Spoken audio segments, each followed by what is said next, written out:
Hello everyone, once again welcome back to my YouTube channel. इस video में question number 14 and question number 15 problem set 2 के solve करेंगे। ठीक है, तो क्वेश्चन नंबर 14 में क्या कहता है देखते हैं। क्वेश्चन बड़े बड़े हैं बट अगर स्टेप वाइज सॉल्व करेंगे तो ये इजीली सॉल्व हो जाएगा। 14 डिस्कस करते हैं।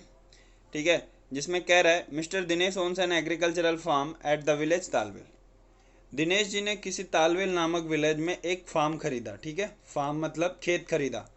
अब उसके बाद कह रहे हैं उस the length of the farm is 10 metre more than the twice the breadth. उस फार्म का जो लेंथ है वो ब्रेड से ट्वाइस से 10 ज़्यादा है। ठीक है, उसका लेंथ यानी लेंथ जो है वो ब्रेड के ट्वाइस से 10 ज़्यादा है। समझ आ रहा है। उसके बाद in order to harvest the rain water को रोकने के लिए उन्होंने क्या किया, he dug a square shaped pond inside the farm. इस फार्म के अंदर ही उन्होंने किसी स्क्वायर शेप्ड एक पॉन्ड को खोद दिया, डग किया। ठीक है, उसके बाद आप कह रहे हैं the side of the pond is 1/3 of the breadth of the farm. अब इस पॉन्ड का जो साइड है ना, इस पॉन्ड की जो साइड है वो इस फार्म के ब्रेड्थ के 1/3 के बराबर है। अगर मैं मान लेता हूँ इस पॉन्ड का साइड है ए, ठीक है, तो वो इसके ब्रेड्थ के 1/3 के बराबर है, मतलब 1/3 ऑफ ब्रेड्थ ऑफ फार्म। समझ आ रहा है। कह रहे हैं the area of the form is 20 times. अगर फॉर्म की area 20 times the area of the pond, pond की एरिया का जो भी मतलब ये पॉन्ड है इसका जो भी एरिया है उससे 20 गुना ज़्यादा एरिया फार्म का है। ठीक है, मतलब अगर मैं फार्म का एरिया एफ से दिखाऊं तो और पॉन्ड का एरिया पी से दिखाऊं तो ये पॉन्ड के एरिया से 20 गुना ज़्यादा है फार्म का एरिया। ये एक कंडीशन बना रही है। फिर find the length and the breadth of the farm and the pond. ठीक है, तो मतलब आपको अब ये जो लेंथ है इस फार्म का वो निकालना है, ब्रेड्थ निकालना है और ये लेंथ ऑफ पॉन्ड भी निकालना है। तो चलिए देखिए, सारा कंडीशन मैंने समझा दिया, अब इसको सॉल्व करते हैं।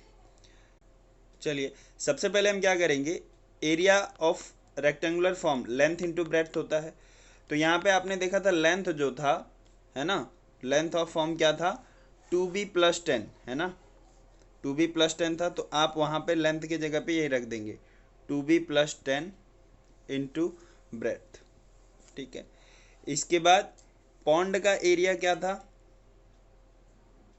पॉन्ड का एरिया है 1, मतलब वो स्क्वायर शेप में था तो वो ए स्क्वायर हो जाएगा, और 1/3 ऑफ वो ब्रेड्थ ऑफ पॉन्ड था तो 1/3 ऑफ बी, उसका स्क्वायर कर देंगे तो क्या हो जाएगा, b²/9। और अगर इसको मल्टीप्लाई करवा लीजिएगा तो क्या हो जाएगा, 2b² + 10b। ठीक है, अब कंडीशन आती है जो फार्म का एरिया है वो पॉन्ड के एरिया के 20 टाइम्स से ज़्यादा है, 20 टाइम्स है। तो f = 20p लिख लिया। अब f क्या है तुम्हारा, यानी f मतलब एरिया ऑफ फॉर्म है ना, तो f मतलब एरिया ऑफ फॉर्म क्या है, 2b²। ठीक है, यहाँ लिखते हैं 2b² + 10b is equal to 20 into P. 20 into P, P क्या है, एरिया ऑफ द पॉन्ड। तो एरिया ऑफ द पॉन्ड क्या है, b²/9। तो यहाँ पे लिख लिया b²/9। समझ आ रहा है। सो अब इसी को आपको एक क्वाड्रेटिक फॉर्म देना पड़ेगा।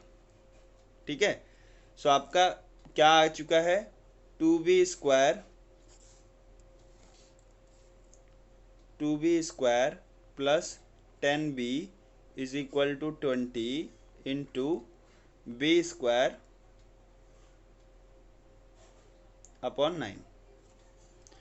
तो अब अगर यहाँ पे डिनोमिनेटर में 9 है तो इसको इधर भेज देंगे तो ये क्या हो जाएगा, इधर सबसे मल्टीप्लाई हो जाएगा। तो 9 2 = 18b² + 9 × 10 90b is equal to 20b²। इसको इधर भेजिए तो क्या हो जाएगा, वो 90b is equal to 20b² - 18b²। तो क्या हो जाएगा, 90b is equal to 2b²। ठीक है, फिर आप लिख सकते हो 2b² is equal to 90b। उसको दोनों साइड में 2 से डिवाइड करा देंगे तो b² is equal to 45b। फिर B square minus 45b is equal to 0. You can take b as a common, फिर b minus 45 is equal to 0. So क्या आ चुका है अभी, b and b minus 45 is equal to 0. तो b is equal to 0 और b is equal to 45. ठीक है, अभी ब्रेड्थ 0 तो हो नहीं सकती. ठीक है, ब्रेड्थ 0 हो गई तो मतलब फिर कोई मतलब ही नहीं रह गया, तो ब्रेड्थ 0 हो नहीं सकती. तो b आपका जो ब्रेड्थ है वो क्या एक्सेप्टेबल होगा, 45. तो आपको ब्रेड्थ आ गया अभी. अब लेकिन लेंथ क्या होगा उस हिसाब से, तो लेंथ इज इक्वल टू क्या था आपका, ट्वाइस ऑफ ब्रेड्थ प्लस 10. तो ब्रेड्थ आपका कितना था 45, 2 इंटू 45 प्लस 10. तो 45 इंटू 2 करेंगे तो 90, 90 प्लस 10 कर लीजिए, तो कितना हो गया बेटा ये 100. तो आ गया आपको लेंथ. तो लेंथ ऑफ फॉर्म आपको आया 100 एंड ब्रेड्थ ऑफ फॉर्म आपको आया 45. लेंथ ऑफ फॉर्म आपको क्या आ गया 100 और ब्रेड्थ ऑफ फॉर्म आपको क्या आया था 45. और कुछ पूछा इसमें, हाँ, form and the pond. Pond का भी उन्होंने लेंथ और ब्रेड्थ पूछा है.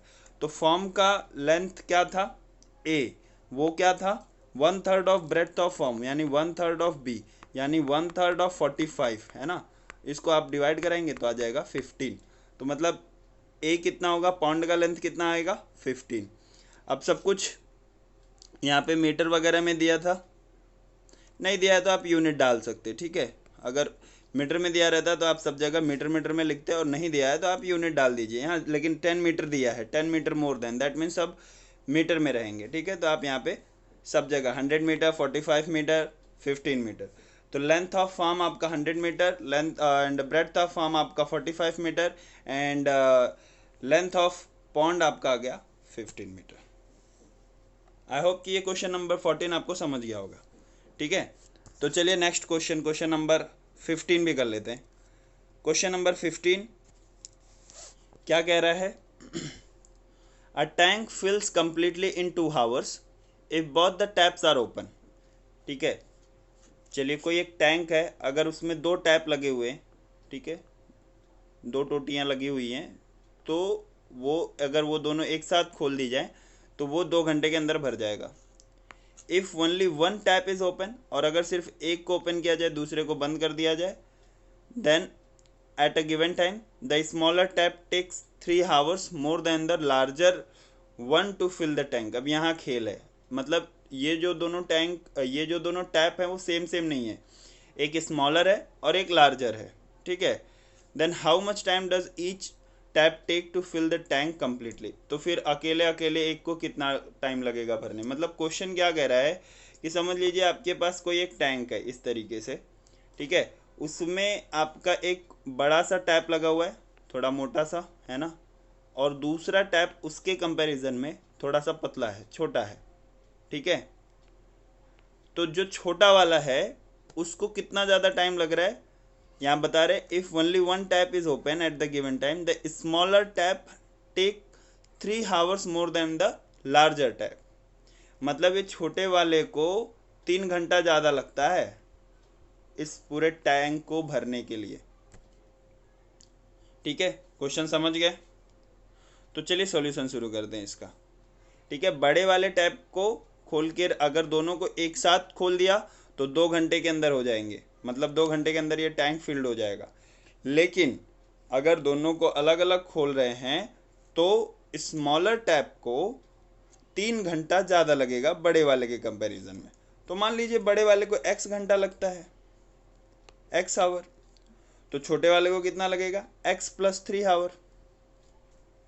लग रहा है x आवर और छोटे वाले को लग रहा है x प्लस 3 आवर. ठीक है, और दोनों अगर एक साथ भर रहे हैं तो दोनों को लग रहा है 2 आवर. तो मतलब 1 आवर में इस बड़े वाले को कितना टाइम लगेगा, 1 आवर में वो कितना पार्ट टैंक का फिल करेगा, तो 1/x पार्ट फिल करेगा. और छोटा वाला 1 आवर में कितना पार्ट फिल करेगा, तो 1/x प्लस 3. ठीक है, और ये 1 आवर में कितना पार्ट फिल करेगा टैंक का, तो 1/2 पार्ट. ठीक है, कुछ बात समझ में आ रही है.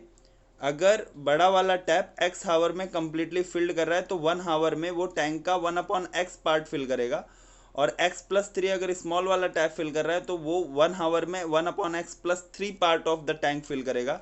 और अगर टैंक दोनों एक साथ ओपन करते हैं तो 2 हावर में पूरा फिलअप हो जाता है, तो 1 हावर में वो टैंक का 1/2 पार्ट फिल करेगा, हाफ पार्ट फिल करेगा। ठीक है, तो अगर इसको आप ऐसे लिखते हैं, यहाँ पे ये हो जाएगा 1/x प्लस 1/x+3, मतलब 1 हावर में हुआ काम तो 1/2।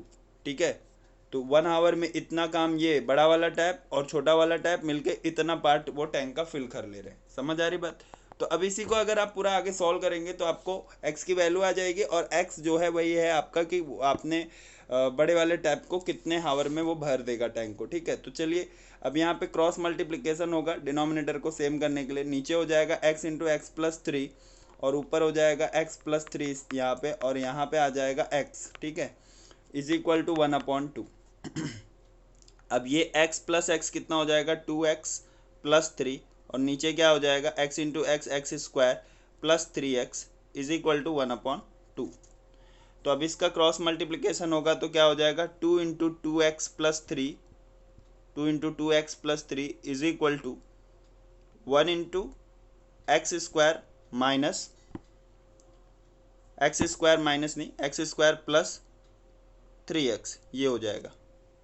ठीक है, सो ये हो गया आपका 2 into 2x+3 is equal to x² + 3x। So इसको सॉल्व करिए, 2 इंटू 2 4x हो जाएगा, 2 3 जा 6 हो जाएगा, x² + 3x। अब इस 4x को उधर भेज दीजिए, तो 6 is equal to x² + 3x minus 4x। So क्या हो जाएगा 6 इज इक्वल टू x² + 3 - 4 कितना हो जाएगा -x। ठीक है, अब इस 6 को भी उस साइड लेकर आएंगे तो क्या हो जाएगा 0 is equal to x² - x -6। अब अब इसको अगर ऐसे लिख लेते हैं x² - x -6 is equal to 0। तो आप देखिए अब -6 का आपको ऐसा फैक्टर चाहिए जो कि मल्टीप्लाई करने पे आपको -6 दे, ऐड या सब्सट्रैक्ट करने पे -1 दे। तो 2 और 3 सिंपल है, -3 कर लीजिए, ये तो आपको आसानी से आ जाएगा। तो आप यहाँ पे लिख सकते हैं x² - 3x + 2x -6 is equal to 0। Common ले लेंगे तो x इन ब्रैकेट x - 3 + 2 यहाँ पे कॉमन ले लेंगे तो x - 3 इज इक्वल टू 0। अब x - 3 कॉमन हो चुका है, तो अगर आप x - 3 कॉमन ले लेते हैं तो आपके पास क्या बचेगा दूसरा x - 2। ठीक है, x - 2 नहीं, अब आप अगर x - 3 कॉमन ले लेते हैं तो दूसरा आपके पास बचेगा x + 2 इज इक्वल टू 0। तो x - 3 इज इक्वल टू 0 और x + 2 इज इक्वल टू 0।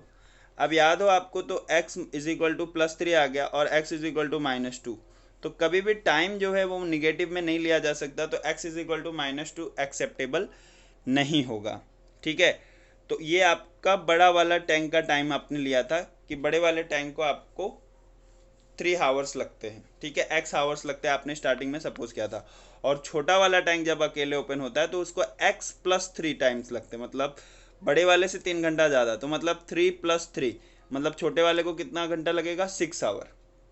ठीक है, आई थिंक समझ गए होगा। x इज इक्वल टू अगर 3 आ रहे हैं तो आपको बड़े वाले टैप से आप ओपन करके भरेंगे तो आपको कितना हावर लगेगा टैंक को फिल करने के लिए 3 आवर। और अगर छोटे वाले की बात करें तो उसके लिए x + 3 था, यानी कि 3 + 3 यानी कि कितना 6 आवर हो गया। समझ गए? सो 3 आवर एंड 6 आवर, यही इसका आंसर है।